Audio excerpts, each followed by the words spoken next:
আসসালামু আলাইকুম প্রিয় মালয়েশিয়ান প্রবাসী ভাই বোনেরা, আজ 25 ফেব্রুয়ারি 2025 বাংলাদেশ হাই কমিশন কুয়ালালামপুর কর্তৃক একটা বিজ্ঞপ্তি প্রকাশ করছে, দুইটা করছে। সেখানে বলা হয়েছে যে বর্তমানে 1 মার্চ 2025 থেকে পাসপোর্ট হাতে হাতে দেওয়া হবে না। আপনারা সবাই জানেন যে বাংলাদেশ হাই কমিশন কুয়ালালামপুর কর্তৃক হাতে হাতে পাসপোর্ট দিয়েছে এবং বন্ধ দিনও দিয়েছিল। তো এখন থেকে এমআরপি পাসপোর্ট নিতে হলে পোস্ট লাজুর মাধ্যমে অ্যাপয়েন্টমেন্ট নিয়ে আপনার নিকটবর্তী যে পোস্ট অফিস আছে ওইখানে নিতে পারবেন। সরাসরি হাতে আর এমআরপি পাসপোর্ট দেওয়া হবে না।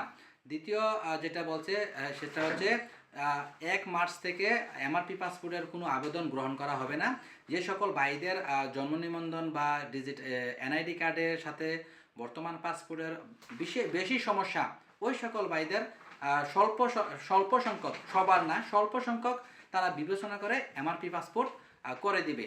আর 31 ডিসেম্বর 2025 সাল পর্যন্ত এমআরপি পাসপোর্ট স্বল্প সংখ্যক কিছু করে দিব। আর এই পাসপোর্ট বানানোর জন্য সবাইকে উৎসাহিত করছে। 31 ডিসেম্বর 2025-এর পর মানে 2026 সাল থেকে কোনো প্রকার এমআরপি পাসপোর্ট বানানো হবে না। সবাই বাধ্যতামূলক ই পাসপোর্ট বানাতে হবে।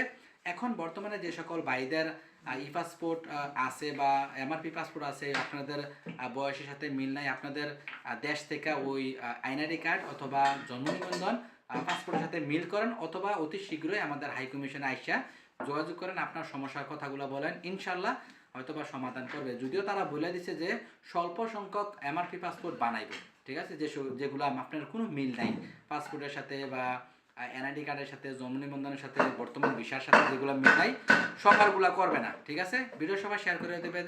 ধন্যবাদ সবাইকে। সালামু আলাইকুম।